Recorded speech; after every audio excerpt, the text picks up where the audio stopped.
അപ്പൊ വിവേക്, അതായത് വിവേകിന്റെ ജീവിതത്തിൽ കുറെ കാര്യങ്ങൾ ഇങ്ങനെ സംഭവിച്ചു പോകുന്നുണ്ടല്ലോ. പക്ഷെ വിവേകിനെ ഓർക്കുമ്പോ ആദ്യമായിട്ട് ജീവിതത്തിന് വളരെ സീരിയസ് ആയിട്ട് ഒരു മേഖലയിലേക്ക് ഇറങ്ങി തിരിച്ചിരുന്നു. ആ മേഖലയെ കുറിച്ചാണ് നമ്മൾ അറിയേണ്ടത്. ശരിക്കും പറഞ്ഞാൽ ആ ജോലി നമുക്കൊക്കെ ഭയങ്കര ബുദ്ധിമുട്ടുണ്ടാക്കും. ചില സമയത്ത് നമ്മളിങ്ങനെ കാത്തിരിക്കുമ്പോഴായിരിക്കും ഇവരിങ്ങനെ വരുന്നത്.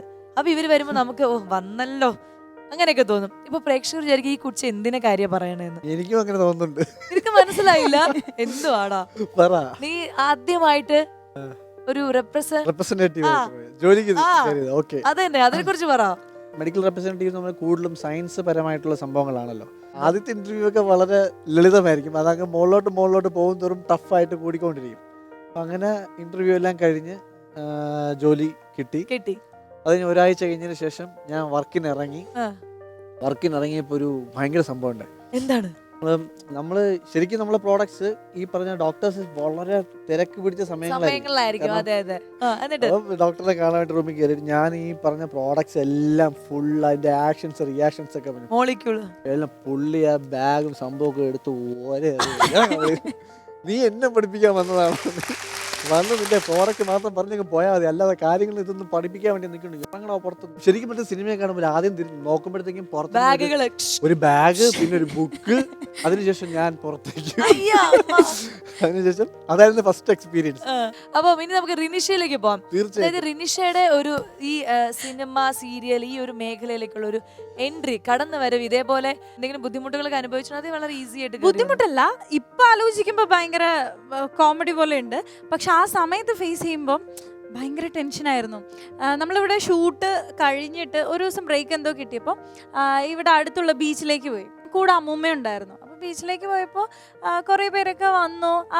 സീരിയലിൽ കുട്ടിയല്ലേ എന്ന് പറഞ്ഞ് ഫോട്ടോ ഒക്കെ എടുത്തു. അപ്പം നമ്മളിങ്ങനെ അതൊക്കെ ഭയങ്കരമായിട്ട് എൻജോയ് ചെയ്ത് ഭയങ്കര ബ്ലെസ്ഡ് ആയിട്ട് ഫീൽ ചെയ്ത് ഇങ്ങനെ നടക്കുക. അപ്പോൾ ഒരു ഏജ്ഡ് ആയിട്ടുള്ളൊരു ആൻറ്റി വന്നിട്ട് കൊച്ചാ നീ ആ സീരിയലുള്ള കുട്ടിയല്ലേ പറഞ്ഞു. അപ്പൊ ഞാൻ വിചാരിച്ചു മുന്നേ വന്ന് അതെ ഞാൻ കുറച്ചുകൂടെ കൺഫേം ചെയ്തു സ്വാതി എന്ന് പറഞ്ഞു. അപ്പൊ നാണമില്ലല്ലോടി, പഠിക്കാൻ വിട്ട സമയത്ത് പ്രഗ്നന്റും ആയിട്ട് വന്നിരിക്കാ, നിന്റെ കല്യാണം നടത്താൻ വേണ്ടി ചേച്ചിയുടെ ഗർഭപാത്രം വരെ മാറ്റിവിട്ട് ഞാനങ്ങ് ഇല്ലാണ്ടായി.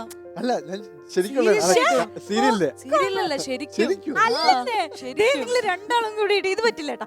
അവര് വിചാരിച്ചത് ഇത് സംഭവം സത്യ, അത് അഭിനയം ഒന്നുമല്ല, സ്ക്രിപ്റ്റ് ഒന്നുമല്ല, ഇത് ശരിക്കും റിയൽ ആയിട്ടുള്ള സംഭവം എന്ന് പറഞ്ഞാൽ അവര് കിടന്ന് റിയാക്ട് ചെയ്യാൻ തുടങ്ങി. പക്ഷെ അന്ന് തൊട്ട് ആരെങ്കിലും സംസാരിക്കാൻ വരുമ്പോ കുറച്ച് ഏജ്ഡ് ആയിട്ടുള്ളവരൊക്കെ അവരത് ഇതൊക്കെ സത്യമാണെന്ന് വിചാരിച്ചിരിക്കണം.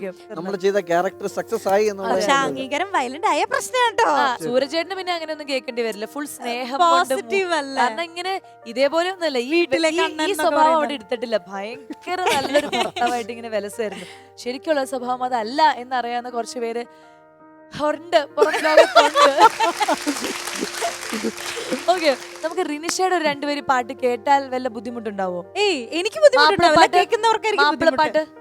മാപ്പിളപ്പാട്ടോ മാപ്പിളപ്പാട്ട് വേണ്ട, സിനിമാ പാട്ട് വേണ്ട, നമുക്ക് ആൽബത്തിൽ പിടിച്ചാലോ? പിന്നെ കുടജാദ്രിയിൽ കുടചൂടുമാം കൊടമഞ്ഞു പോലെ ഈ പ്രണയം തഴുകുന്നു, എന്നെ പുണരുന്നു, രാഗസാന്ദ്രമാണീ പ്രണയം തഴുകുന്നു, എന്നെ പുണരുന്നു, രാഗസാന്ദ്രമാണീ പ്രണയം.